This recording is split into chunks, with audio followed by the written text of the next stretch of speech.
Bon bah voilà, c'est la nouvelle planche à billets, c'est amusant.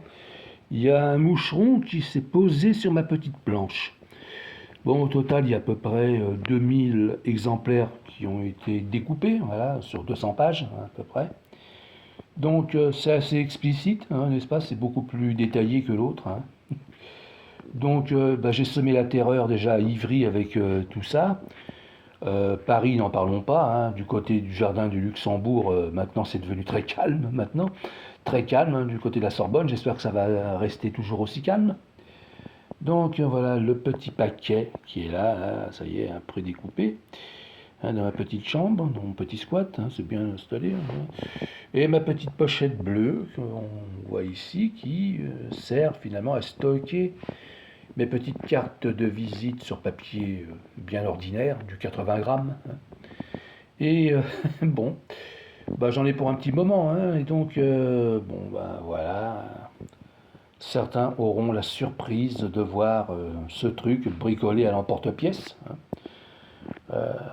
J'ai voulu essayer le modèle de carte de visite de Word. Bon, bah, c'était joli, mais c'était pas extraordinaire, quoi.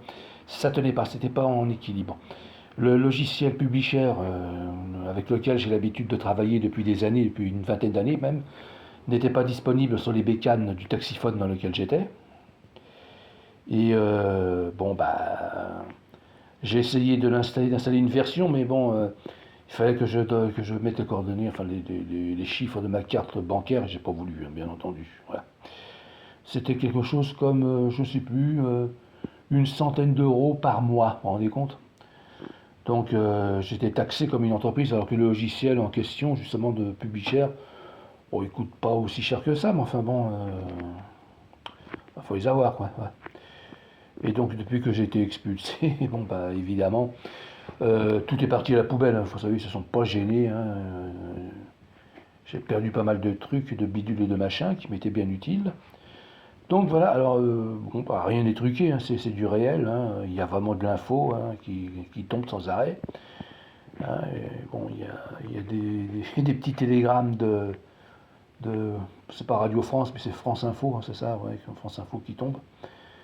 Et il y a quelques fils infos qui ont été rompus malheureusement, je sais pas pourquoi. Bon, il y a des petits problèmes, des petits bugs permanents. Ça fait plus de 10 ans que ça dure, donc on va dire que ce sont des liens morts. Voilà, voilà, voilà, voilà, voilà, voilà. Alors il y a des versions couleur également, mais enfin c'est pas encore imprimé. Ça se fera plus tard pour donner un peu de gaieté, hein, par exemple, je sais pas moi, le jour de Noël, hein. Et puis bon bah il y a aussi les versions, comment dire, manuscrites, hein, ces espèces d'œuvres d'art. Je les qualifie moi-même d'œuvres d'art, c'est quand même plus ou moins calligraphié. Ça se laisse regarder, et donc il y en a qui vont faire l'allusion entre le petit papier calligraphié, la petite œuvre d'art, et le machin là, qui sort pas d'une rotative offset, n'exagérons rien, mais d'une vulgaire photocopieuse de bureau. Mais c'est mieux que rien, hein. On reconnaît le logo. On reconnaît le logo.